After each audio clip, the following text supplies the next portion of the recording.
La direction française de Lafarge pouvait-elle ignorer le pacte conclu par sa filiale syrienne avec l'État islamique et l'ex-PDG Bruin Olafont et un autre dirigeant ont été mis en examen vendredi pour financement d'une entreprise terroriste, tout comme l'ex-directeur général Erik Olsen jeudi, une première pour de grands patrons français. M. Lafont, PDG du cimentier Lafarge de 2007 à 2015, et Christian Herrault, ex-directeur général adjoint chargé notamment de la Syrie, ont également été mis en examen pour mise en danger de la vie d'autrui, a-t-on appris de sources judiciaires.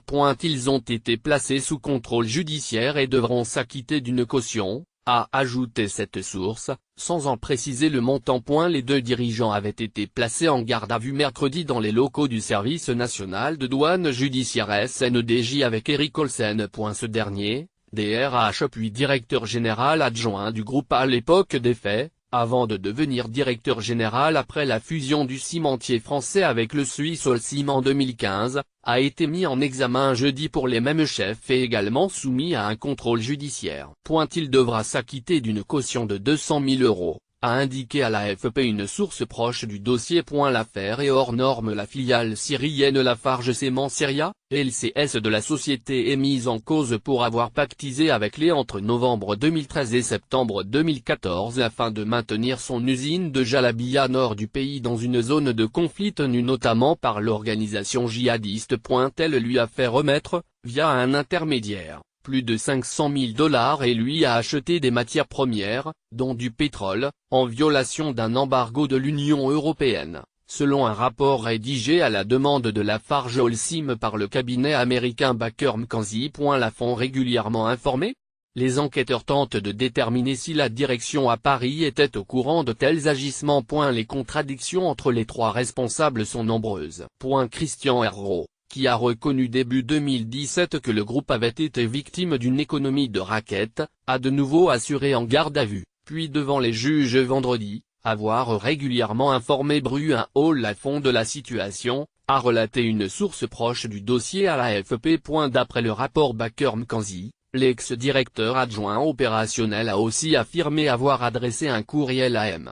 Lafont en juillet 2014 pour l'informer que l'usine était à l'arrêt, le temps de trouver un accord clair avec les mais l'ex-PDG, entendu en janvier en audition libre par le SNDJ, a démenti avoir eu connaissance de tels faits. Pour moi, les choses étaient sous contrôle, avait-il affirmé. Mon client assume toutes ses responsabilités. Une seule question se posait pour lui: fallait-il abandonner l'usine aux mains de l'ennemi ou se soumettre aux raquettes pour pouvoir résister, a réagi l'avocate de M. Herrault, Solange Doumic.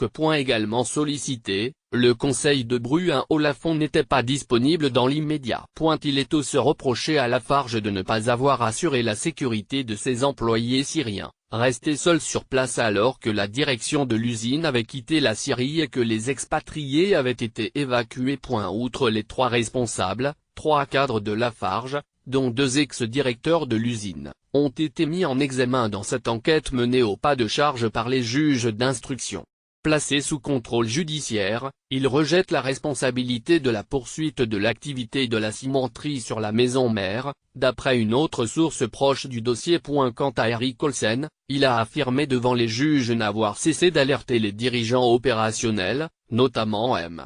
Herrault, sur la situation dans l'usine, relevant qu'il n'avait pas le pouvoir de la fermer, d'après cette source. Il a démenti avoir eu connaissance de tout versement litigieux.